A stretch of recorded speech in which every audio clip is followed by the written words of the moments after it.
Are we good, Nat? All right. Ladies and gentlemen, welcome. It's a beautiful day out here. We are so very excited to be here. We're excited to have so many of our friends with us today. So many members of our cabinet. We recognize them. We appreciate our media friends and partners who are here with us to cover this budget announcement. I want to. I'm so excited to be back in West Haven. I want to thank. We have several members of the city council and city here with us. We know the mayor is out of town, but we appreciate your willingness to let us come and invade your amazing city here. We appreciate the good folks at Nielsen Homes who are here with us today, and Jed and his dad and everybody else. We so admire the work that you're doing and this beautiful neighborhood that you have built here.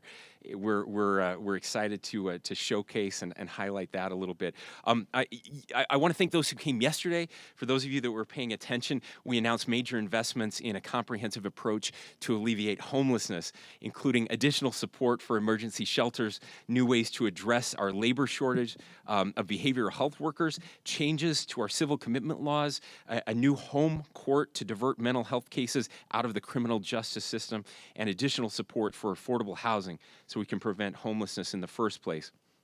Now today, we're very excited to share the rest of our budget recommendations, a budget that invests in so many of the elements that make Utah an exceptional place to live. Now, I always highlight this, and I want to do it again just for our friends in the legislature who are watching. I have a constitutional duty as the governor of this state to present a proposal, a plan to the legislature on how to spend our budget dollars. Ultimately, it's the legislature who negotiates over the 45-day session and will decide the budget, present a budget to me. I then have an opportunity to either sign or veto that. We do have a line item veto here in the state of Utah as we work through that process. But I want to thank our legislators for the incredible collaborative process that we've engaged in over the past 3 years, and I look forward to doing that again. We've had lots of conversations with the legislature. I've presented this budget to legislative leadership as well as the minority leadership, and there are lots of areas of agreement. I'm sure there will be some disagreement, but we look forward to having those conversations as we move forward. So as we were putting this together, let me also recognize these two amazing people that are here with me. My Lieutenant Governor, Deidre Henderson, you'll be hearing from her in a moment, and Sophia DeCaro, who is the head of the Governor's Office of Planning and Budget, and her team is here as well, and they have put in, I can't even count the hours, thousands, tens of thousands of hours in putting this budget together. It's incredibly complicated, and they work tirelessly to make it happen. So if you would join me in giving them a round of applause, I would really appreciate it. Thanks, Sophia. Okay, now let's dive into this. I have my talking points, and I may deviate just a little bit from them, if that's okay. As we were looking at this next year and this budget proposal, we're kind of looking for a theme. What do we want to talk about? What do we want to focus on? And this concept of Utah home came to us very powerfully. Home is an interesting word. It has different connotations, and it obviously means different things to different people. Home is about shelter for sure. It's about houses, right? Houses are homes, but it's about more than that. Home is a word that I think gives us a feeling. Hopefully, for most of us, it's a good feeling, a warm feeling. It's a place where we're accepted, where we're loved, a place where we care about each other, and Utah is home.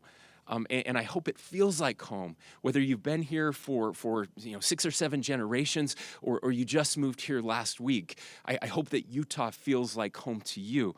And I want it to be a place that continues to feel like home for generations to come. We have been so blessed and so lucky to live here. And I know we say this all of the time, but I want my kids to live here. And we know that most Utahns, that's what they want more than anything else.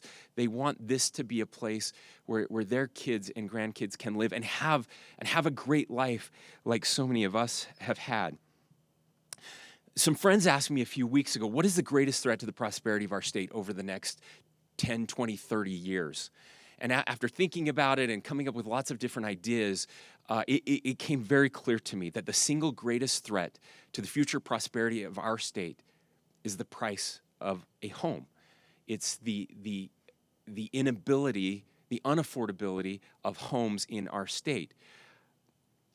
Now, I believe that one of the things that makes the United States of America so unique and so different is this idea of the American dream, something that we believe in. This idea that no matter who you are, where you were born, who your parents are, that you can make a better life for yourself. And at the core of that American dream is the dream of home ownership. And it has been for generations. Generations before us understood that owning a home could change the trajectory of the life of a family. They also understood, I think, inherently, that home ownership changes who we are and our investment in a community. I can tell you when my wife and I were renting, we didn't care that much about who was the mayor. We didn't care that much about who was on the city council or the school board. And quite frankly, our communities probably didn't care as much about us either, right? Because we were transient. We knew we probably wouldn't be there for long. We hoped it was temporary. We had a dream that we would be able to own a home, to bring kids into this world, to raise our kids. I also believe that just family formation, that homeownership is critical to family formation. I believe that so many couples out there are delaying having children. They want children. They often want many children, but they want to wait until they can own a home. And so they put it off. And eventually biology has some say in that as well, in how many kids we can have if we put it off for too long. I want you to imagine a world where an entire generation of Utahns, Americans, by the way, this is a problem in every state, the cost of home ownership. Every governor in the country is worried about this right now. I know because I talk to all of them. But I want you to imagine a world where an entire generation of people never have the opportunity to own a home. What does this state look like 50 years from now when a generation of Utahns never get that opportunity? Think about wealth creation. Think about retirement. Okay? I don't know about you, but I'm pretty sure that Social Security is not going to be around in 50 years at the rate we're going right now. What does that look like? And again, that social capital piece, caring about your community, giving back to your community. I believe this is an existential threat, not just to the American dream, but to our way of life as a state and as a country. Now, right after World War II, subdivisions of starter homes popped up in communities around the state. I actually went back to one of those communities, a community where in Layton, where my wife's mom was born and raised. Her grandma lived there most of her life towards the very end. We used to go visit her all of the time, and there were just old people in all of these homes, right? And these were 900 square foot homes, 1,100 square foot homes. Some of them had basements, some of them did not. I drove back through that. Her grandmother passed away more than a decade ago. I drove back through that neighborhood recently, and it had transformed.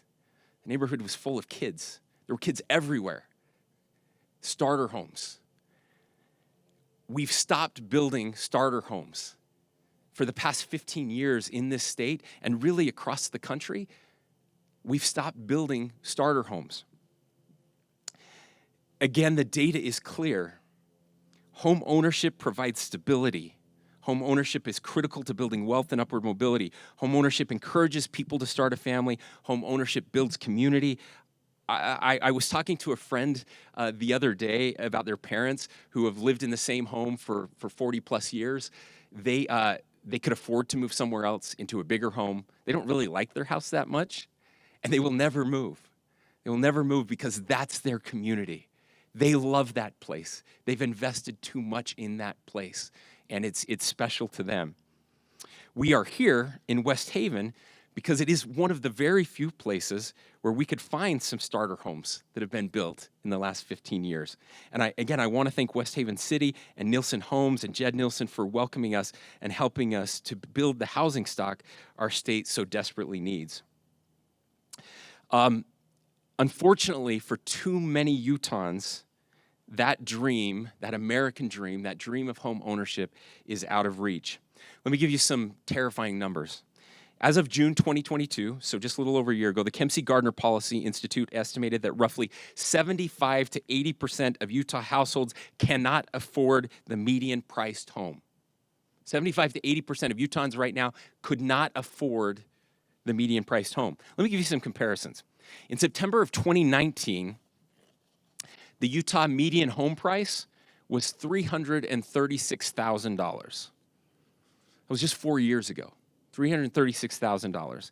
In September of 2023, 4 years later, the Utah median home price, $507,000, almost $508,000 in just 4 years.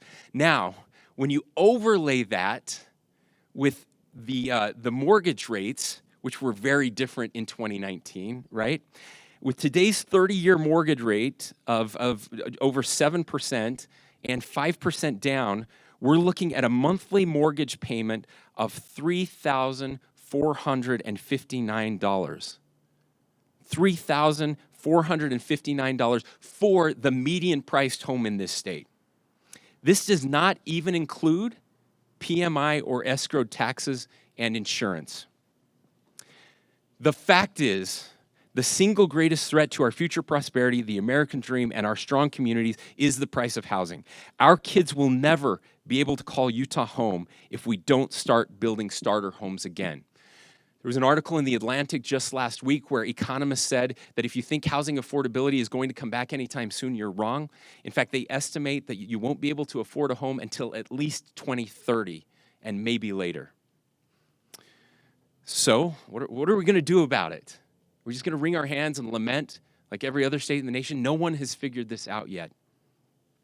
Today, we're announcing a proposal, a very audacious proposal, something we're calling Utah First Homes, a comprehensive package of actions and incentives with the goal of building 35,000 new starter homes by 2028.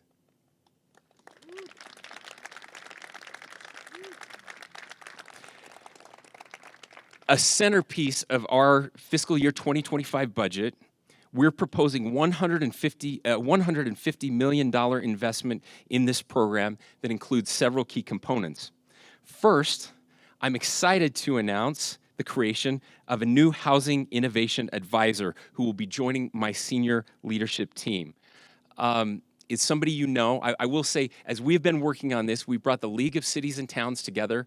We brought the home builders together. We've been having conversations about how we can achieve this goal. And I knew from the very beginning that I needed somebody to help us with this program, somebody who could be part of our senior team, who could work with the legislature, who could work with cities, city council members, mayors, who could work with home builders, who understands all of this. I asked the home builders, and I asked the League of Cities and Towns to give me names, to give me ideas. There was only one name that came up on both of those lists. He doesn't live far from here. Steve Waldrop. Steve, would you stand up and wave your hands to everybody? I didn't think there was any way we would be able to convince Steve to come and join us. It took less than 24 hours. Steve, we so appreciate him. You know, he served as a legislator, and during his time in the legislature and since his departure, he has been a champion for housing affordability. He has a clear understanding of the challenges and opportunities and all the dynamics of this very complex issue. His role will be to facilitate the development of a statewide strategic housing plan to guide policy making to ensure every Utahn can continue to call Utah home. I look forward to Steve's wise counsel, and I can't wait for him to get started. Welcome to the team, Steve. So next, with that $150 million, this is what we're suggesting, proposing that we should do. Last year, President Adams created the first-time Home Buyers Assistance Fund. which made $50 million available to prospective homeowners for down payments on new homes, interest rate buy-downs, and closing costs. This program is already helping hundreds of Utahns purchase their first home. It has been so successful that we propose adding an additional $50 million to this program to expand its impact. We also want to expand the state infrastructure bank specifically for housing projects. I want to acknowledge all that Utah cities and towns have done to help pave the way for additional housing supply. Thousands of new lots have been permitted. Unfortunately, the high cost of infrastructure has prevented many of these lots from actually being built upon. In the 2023 general session, we made changes to the State Infrastructure Bank to allow those funds to pay for new water and sewer infrastructure in addition to roads. This year, we want to take the next step and recommend an additional one-time appropriation of $75 million to this fund. We're also launching a new Housing Innovation and Construction Fund. More than ever, housing technologies and regulations need innovations and solutions. To get this rolling, we're proposing to set aside $5 million to incentivize innovations in how we plan, design, and construct new starter homes. This program will encourage ambitious, feasible, and scalable solutions to address Utah's housing affordability. We also want to provide additional opportunities through expanding existing sweat equity programs for starter homes. Utahns are hard workers and are putting their time and talent into building their own homes. 9 organizations around the state administer the federal government's USDA's Mutual Self-Help Housing Program in rural parts of the state. These sweat equity programs allow individuals to contribute physical labor towards their down payment on a new home. We are recommending $15 million to expand these programs and to stand up a similar program serving the urban areas of our state. Community land trusts are another innovative solution to address housing affordability. I don't know if the new flag would have done that. Sorry. The historic flag has fallen, and we've got it set back up, so thank you. Let me talk just a little bit about community land trusts. These trusts increase housing affordability by separating ownership of the building and the land underneath it. Homebuyers own their homes outright but lease the land from local government or nonprofit organizations, which allows these homes to stay affordable over time. We're seeing success in Moab, Provo, and other areas, and I love the creativity of these programs. We're recommending $5 million to support community land trusts in the state. And finally, we're working to recruit an off-site housing manufacturer to our state. There's some incredible things happening in the architecture and construction side, including the manufacturing of housing in factories and then assembling them on site. These modular homes are nothing like the manufacturing you remember from the 80s and look just like traditional construction. We believe there is a great opportunity to both bolster rural economies and accelerate the production of housing by recruiting a modular manufacturing company to the state or building one here internally. Building an additional 35,000 homes in the next 5 years is ambitious, but the investments and the incentives in the Utah First Homes program make this entirely doable.